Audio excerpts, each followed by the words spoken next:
गुरु ब्रह्मा गुरु विष्णु गुरुदेव महेश्वर गुरु साक्षात परब्रह्म तस्मै श्री गुरुवे नमः। आमे आज पहुंची जो पूर्व विषय वस्तु कहते बट बाबा जी बंधा दश दूर करते तुलसी पानी रे।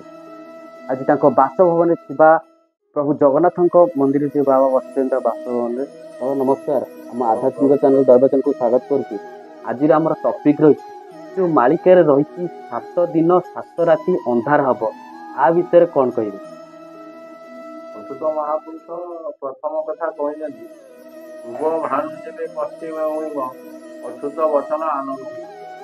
ଓଙ୍କାର ବ୍ରହ୍ମରେ ଆକାର ଅଛି, ନିର୍ବିକାର ବ୍ରହ୍ମ କେହି ଜାଣନ୍ତି। ଆୟ ବ୍ୟୟ କର୍ମ କାଣ୍ଡରେ ଚିତ ଅଚ୍ୟୁତ ବଚନ ହୋଇବା। ନିର୍ବିକାର ବ୍ରହ୍ମ ତତ୍ତ୍ୱରେ ମାର୍ଗ ସୃଷ୍ଟି ହେଲେ ପ୍ରଭୁ ମାୟା ରୂପ ଧାରଣ କରନ୍ତି। ପ୍ରଭୁଙ୍କର ସ୍ଥିତ ପ୍ରଜ୍ଞ ମାର୍ଗ ଆୟବ୍ୟୟ ସବୁ ସମାନ। ମୁନି ଋଷି ମାନେ କହନ୍ତି ଯେ ଦିନେ ନା ଦିନେ ସୃଷ୍ଟି ହବ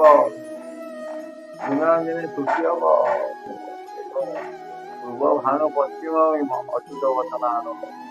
କିନ୍ତୁ ବାହ୍ୟ କର୍ମରେ ଲିପ୍ତ ହୋଇ ଭକ୍ତମାନେ ମାୟା ରୂପ ଧାରଣ କରୁଛନ୍ତି। ଭକ୍ତମାନଙ୍କୁ ଚିହ୍ନିବା ବଡ଼ କଷ୍ଟ। ସେ ତାଙ୍କର ନିଜ କର୍ମକୁ ତ୍ୟାଗ କରି ବାହ୍ୟ କର୍ମକୁ ଚେଷ୍ଟା କରନ୍ତି କ'ଣ ହବ କରିବା ପୂର୍ବରୁ ଦିନେ ନା ଦିନେ ଦଳେଇ ଘାଇ ଆଲୋଚନା ହଉଛି।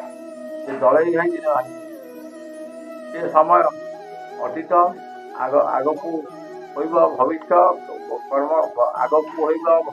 କର୍ମ ତତ୍ତ୍ୱ ମାର୍ଗ ଯେବେ ଛିଣ୍ଡିବ ଫେର ଆୟ ବ୍ୟୟ ମାନ ସବୁ ଛୁଟିବ। ଓଙ୍କାର ବ୍ରହ୍ମରେ ତତ୍ତ୍ୱ ଆସିବ। ନିର୍ବିକାର ବ୍ରହ୍ମ କାହୁ ରହିବ ଅଚ୍ୟୁତ ବଚନ ଆନନ୍ଦ।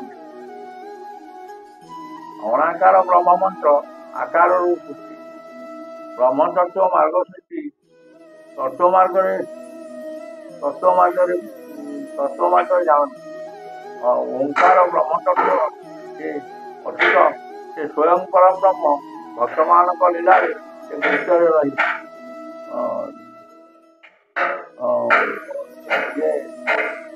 ବାହ୍ୟ ତତ୍ତ୍ୱ ମାର୍ଗ ସିଦ୍ଧି ତତ୍ତ୍ୱ ହେଲା। ଓଙ୍କାର ବ୍ରହ୍ମରେ ଯେବେ ଗୁପ୍ତ ରହିଲା, ଅଣାକାର ବ୍ରହ୍ମ ଗୁପ୍ତରେ ଅଛି ତାହାକୁ ଜାଣନ୍ତି, ତାହାକୁ ଭକ୍ତମାନେ ସେହୁ ଜାଣନ୍ତି। ନିର୍ବିକାର ତତ୍ତ୍ୱ ମାର୍ଗରେ ହେଲା ଅଣାକାର ବ୍ରହ୍ମ କାହୁ। ଭାବ ସୃଷ୍ଟି ମାର୍ଗ ତତ୍ତ୍ୱ ଏସବୁ ଭକ୍ତମାନଙ୍କ ଲୀଳା। ଭକ୍ତମାନେ ବାହ୍ୟ କଲ୍ପରେ ପଞ୍ଚଲୋକାଙ୍କ ଲୀଳା ପଞ୍ଚଭୂତ ପଞ୍ଚ ଆକାରରେ ପଞ୍ଚତତ୍ତ୍ୱ ମାର୍ଗରେ ସୃଷ୍ଟି ତତ୍ତ୍ୱ ହୁଏ। ଅନାଦି ଅବ୍ୟକ୍ତ ପ୍ରଭୁ କରୁଣା ବ୍ରହ୍ମମୟ। ନିର୍ବିକାର ପରବ୍ରହ୍ମ ମୁକ୍ତରେ ରହିବ ଅଚ୍ୟୁତ ବଚନ କେବେ ଆନନ୍ଦ। ବାବା ଆଉ ଗୋଟେ ଆମର କ୍ୱେଶ୍ଚିନ୍ ରହୁଛି, ଯୋଉ ମାଳିକା ରହିଛି ଭୟରେ ବି ଡାକ ଦବ ପୃଥିବୀବାସୀ ହବେ ଥରହର, ଆ ବିଷୟରେ କଣ କହିବେ? କେହି କେବେ ଡାକିବ ନାହିଁ କାହାକୁ। କେହି କେବେ ଯେଉଁ ସଂସାରକୁ ପ୍ରଭୁ ଗଢ଼ିଛନ୍ତି, କେତେ କଷ୍ଟ କରି ସଂସାରକୁ ଗଢ଼ିଛନ୍ତି, ବରାହ ରୂପ ଧାରଣ କରି ପୃଥିବୀ ଉଦ୍ଧାର କରିଛନ୍ତି। ସେ କେବେ ପୃଥିବୀକି ବିନାଶ କରିବେ ନାହିଁ, ଉଦ୍ଧାର କରିବେ। କିନ୍ତୁ ତତ୍ତ୍ୱ ମାର୍ଗରେ ସମସ୍ତେ ରହିବେ। ଭାବ ସମୟଟାକୁ ସ୍ଥିର ହୁଅ। ଅବ୍ୟକ୍ତ ବାହ୍ୟ ପୁରୁଷ ଗୁପ୍ତରେ ରହିବ।